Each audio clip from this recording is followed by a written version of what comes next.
రేపు జరగబోయే లోక్సభ ఎన్నికల్లో కాంగ్రెస్ పార్టీకి మేము ఓటేయాలనుకుంటున్నాం. నా పేరు పెరిక వెంకటేశ్వర్లు. దేనికి ఓటేయాలనుకుంటే 10 సంవత్సరాలు టీఆర్ఎస్ పార్టీకి ఇచ్చిర్రు, 10 సంవత్సరాలు కేంద్రంలో బీజేపీకి ఇచ్చిర్రు. కాంగ్రెస్ ఏంటంటే పేదవాళ్ళ కోసం కాంగ్రెస్ పార్టీ పనిచేస్తుందనే ఉద్దేశంతో తెలంగాణలో జాబులు లేవు, ప్రాజెక్టులు కూడా ఏంటంటే అన్నీ 2-3 ప్రాజెక్టులు అయితే కూలిపోయినాయి. ఏ విషయం కూడా ఏంటంటే కాంగ్రెస్ పార్టీ పేదల పార్టీగా మేము భావించి కాంగ్రెస్ పార్టీ కోతేద్దాం.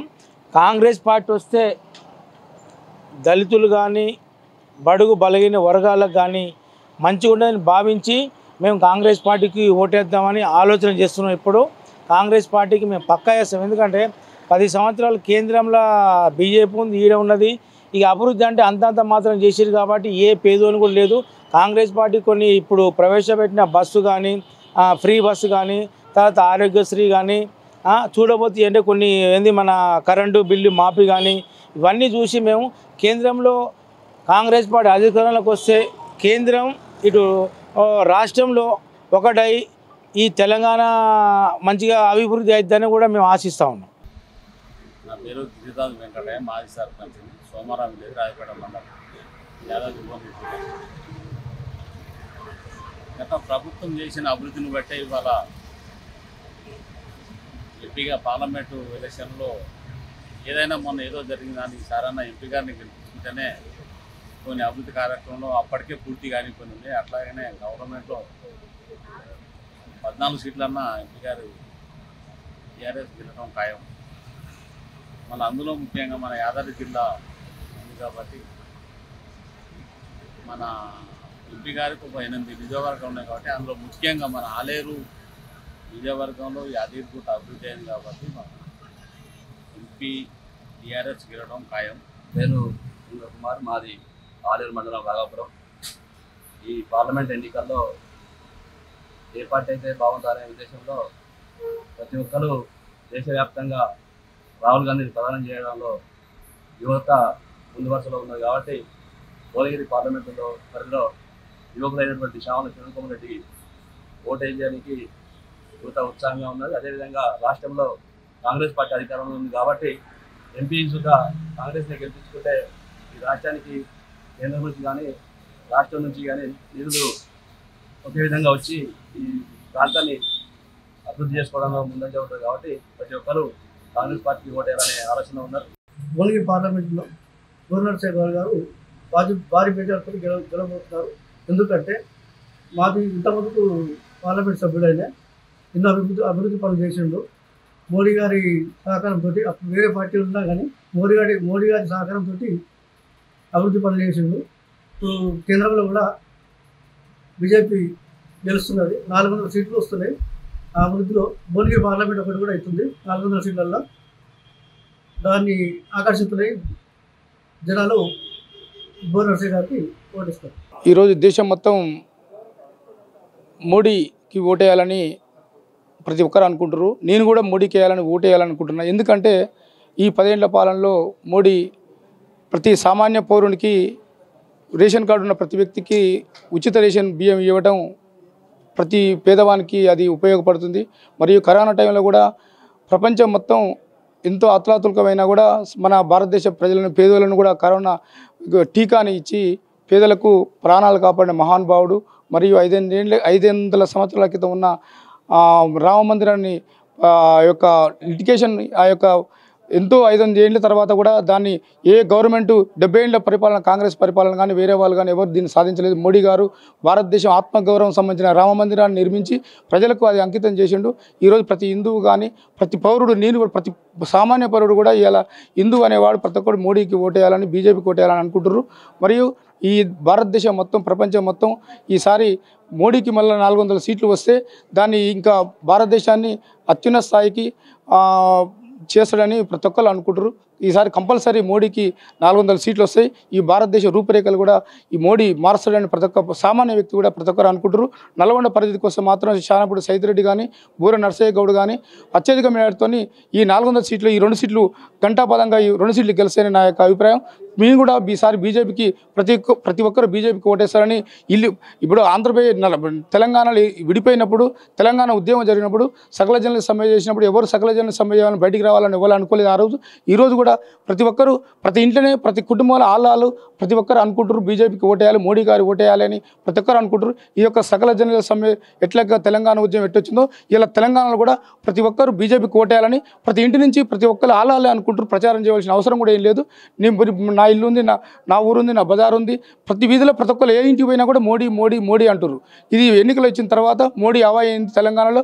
మోడీకి ఎన్ని సీట్లు వస్తాయనేది డబ్బా అయిపోయిన తర్వాతనే ఇది తెలుస్తుందని ప్రతి ఒక్కరు చెప్తున్నాయి. పెరిక మునికుమార్ అన్న నా పేరు. నల్గొండ జిల్లా నల్గొండ పట్టణంలో ఉంటా. రానున్న పార్లమెంటు ఎన్నికల్లో మా జిల్లా వైపు నుంచి మా పార్లమెంటు వైపు నుంచి కూడా శానంపూరి సైదిరెడ్డి గారికి మా మద్దతు కూడా పూర్తిగా తెలియజేస్తూ ఉన్నాం. ఖచ్చితంగా నరేంద్ర మోడీ గారు చేస్తున్నటువంటి అభివృద్ధి ఫలాలను ఈ 70 సంవత్సరాలు కాంగ్రెస్ పార్టీ రావణ కాష్టంలా కాశ్మీర్ సమస్య రగిలించినప్పటికీ కూడా ఆర్టికల్ 370ని రద్దు చేసి ఈరోజు ఒకే రాష్ట్రంలో ఒకే భారతదేశంలో 2 జెండాలు 2 రాజ్యాంగాలు ఉండొద్దని చెప్పి ఎలాంటి సమస్యాత్మకంగా ఎలాంటి ఇబ్బందులు లేకుండా ఒక్క దెబ్బతోటి 370 ఆర్టికల్ని రద్దు చేసినటువంటి ఘనత నరేంద్ర మోడీ గారికి దక్కింది. ఇదే విధంగా కరోనా కష్టకాలంలో మనందరికీ తెలుసు, పేద ప్రజలందరికీ కూడా అల్లాడుతున్నటువంటి కరోనా సమయంలో ఒక్కొక్కరికి 2 డోసుల చొప్పున ఉచితంగా ప్రతి ఇంటికి పంపించి ప్రజలందరికీ కూడా ప్రాణాలు కాపాడినటువంటి మహానుభావుడు దేవుడు నరేంద్ర మోడీ గారు. మరి అలాంటి మనిషికి మనం ఓటేయకపోవడం కూడా మనం ఏ విధంగా ఒకసారి ఆలోచన చేసుకోవాలి. నేను ప్రజలందరికీ కూడా చెప్తున్నాం, మేమందరం కూడా మా ప్రాంతంలో ఉన్న వాళ్ళందరం కూడా మా ఇంటి చుట్టుపక్కల కానీ మేమందరం కూడా ఒకటే కోరుకుంటున్నాం, నరేంద్ర మోడీ గారు మళ్ళోసారి ప్రధానమంత్రి కావాలి. ఈ దేశం బాగుండాలన్నా, మన భవిష్యత్తు బాగుండాలన్నా, యువతకు ఉద్యోగాలు రావాలన్నా, దేశం సుభిక్షంగా సురక్షంగా ఉండాలన్నా కూడా నరేంద్ర మోడీ కావాలనేది మా అందరి ఆకాంక్ష. ఇదే విధంగా నల్లగొండ భువనగిరి పార్లమెంట్లను ఉమ్మడి నల్లగొండ జిల్లాలో కూడా అక్కడ బూర నర్సయ్య గౌడ్ గారు ఆల్రెడీ గెలిచిన విధంగా ప్రజలందరూ చెప్తూనే ఉన్నారు. ఇక్కడ శానంపూరి సైదిరెడ్డి గారికే మా ఓటు అని కూడా మేమందరం కూడా అనుకుంటా ఉన్నాం. అక్కడ కంచర్ల ఇక్కడ బీఆర్ఎస్ పార్టీకి సంబంధించి కంచర్ల కృష్ణారెడ్డి ఆయన ఎవరో కూడా ప్రజలు గుర్తుపట్టలేనటువంటి పరిస్థితి. ఇక కుటుంబ రాజకీయాలు అయ్య పోయిండు, కొడుకు వచ్చిండు రఘువీర్ రెడ్డి. ఆయన ఎందుకు వచ్చిండో ఈయన ఎందుకు పోయిండో. కాంగ్రెస్ పార్టీ అంటేనే కుటుంబ పార్టీ. ఈ దేశాన్ని అల్లకల్లోలం చేసి 70 ఏళ్ళు పాలించిన పార్టీ తండ్రుల తర్వాత వారసత్వ పార్టీలు మళ్ళీ కొడుకులు వచ్చారు తప్ప మనలాంటి సామాన్యులకు ఎక్కడైనా గుర్తింపు లభించిందా ఈ దేశంలో కానీ? ఇప్పుడు అక్కడ దేశంలో ఉన్న ఇందిరాగాంధీ, సోనియా గాంధీ, రాహుల్ గాంధీ, గతంలో రాజీవ్ గాంధీ ఇదంతా ఒక కుటుంబ సభ్యులేనే. దాని తర్వాత వాళ్ళ వారసత్వంగానే ఇక్కడ వివిధ రాష్ట్రాలలో కూడా ఓ తండ్రి పోతే కొడుకు, అన్న పోతే తమ్ముడు, ఇదే విధంగా ఉంది తప్ప ఎక్కడ కూడా ఈ దేశంలో ఒక సామాన్యుడు అధికారం చేపట్టేటువంటి దాఖలు లేవు. కేవలం బీజేపీలో మాత్రమే ఒక ఛాయ్ అమ్ముకునేటువంటి సామాన్య మానవుడు, ఛాయ్ అమ్ముకునేటువంటి వ్యక్తి ఈరోజు దేశ ప్రధాని 3వ సారి కాబోతా ఉన్నాడు. మనందరికీ పేద ప్రజలకు, మధ్యతరి కుటుంబాలకు ఇదంతా గర్వకారణం కదన్న దేశ ప్రజలకు. ప్రపంచ దేశాలలో కూడా నువ్వు ఎక్కడ పోయినా నేను భారతీయుని అంటే చెయ్యెత్తి జై కొడతా ఉన్నారు. ఈరోజు భారతీయులు ఎవరు కనబడ్డా కూడా ప్రపంచ దేశాలు నమస్కారం చెప్పి సాదరంగా స్వాగతం పలుకుతూ ఉన్నారు. భారతీయులు అంటే ఎనలేని గౌరవం పెరుగుతూ ఉంది. కాబట్టి నరేంద్ర మోడీ గారికి 3వ సారి గెలిపించుకోవడానికి కోసం మీరు కూడా మీ వంతు ఓటు వేసి దేశ ప్రధానిని నరేంద్ర మోడీని చేసుకోవాల్సిన బాధ్యత మనందరిపైన ఉంది. అసలు గమ్మతైన విషయం ఏంటంటన్నా, అసలు ఏమీ చేయలేరు ఈ రాష్ట్రంలో కాంగ్రెస్ పార్టీ. వాళ్ళు గెలిచిర్రు, 2500 రూపాయలు మహిళలకు ఇస్తున్నారు, ఇంతవరకు ఇవ్వలేదు. కేవలం ఆర్టీసీ బస్సులు ఉచితంగా పెట్టి అదేందో పెద్ద మేము ఘనకార్యం చేసినట్టు డిసెంబర్ 9వ తారీఖు తర్వాత 2 లక్షల రుణమాఫీ చేస్తున్నాడు. ఎక్కడన్నా జరిగిందా అన్న? రైతులను ఇంత మోసం చేస్తారా అన్న? గతంలో ఉన్న బీఆర్ఎస్ పార్టీ ఇంత మోసం చేసింది. అది వద్దనుకునే ప్రజలందరూ కూడా కాంగ్రెస్ పార్టీ కోసం వచ్చారు. ఇప్పుడు వాళ్ళు ఎట్లా చెప్తారంటే, ఈ మా నల్లగొండ జిల్లాల ఈరోజు 45 డిగ్రీల ఎండ కొడుతుంది, ఇది మా ఘనతే అనే చెప్తారు కాంగ్రెస్ పార్టీ. 45 డిగ్రీల ఎండ కొడుతుంది కూడా ఇది మా ఘనతే, ఈ ఎండ మా పుణ్యానే ప్రజలందరి మీద ఈ ఎండ కొడుతుందనే చెప్పేటువంటి ఆ పరిస్థితులలో కాంగ్రెస్ పార్టీ దిగజారిపోయింది. కాబట్టి మీరందరూ కూడా మేమంతా ఇప్పటికే మానసికంగా డిసైడ్ అయిపోయినాం. బీజేపీని మళ్ళోసారి అధికారంలోకి తేవడానికి మేమందరం సిద్ధంగా ఉన్నాం. మమ్మల్ని అభ్యర్థి వచ్చి కలిసినా కలవకపోయినా ఈ దేశం బాగుండాలి, మనమందరం బాగుండాలని కోరుకునేటువంటి వాళ్ళల్లో మేమందరం ఉన్నాం. 5 కిలోల రేషన్ బియ్యాన్ని గడిచిన కరోనా కానించి ఇచ్చుకుంటూ మరియు మరో 5 సంవత్సరాల వరకు కూడా ఉచితంగా అందిస్తున్నటువంటి పేదింటి బిడ్డను కాదనుకుంటే మేము ఆ తప్పు చేయదలుచుకోలేదు. ఖచ్చితంగా పువ్వు గుర్తుకే ఓటేస్తాం. నరేంద్ర మోడీ గారికి మద్దతు తెలియజేస్తా ఉన్నాం.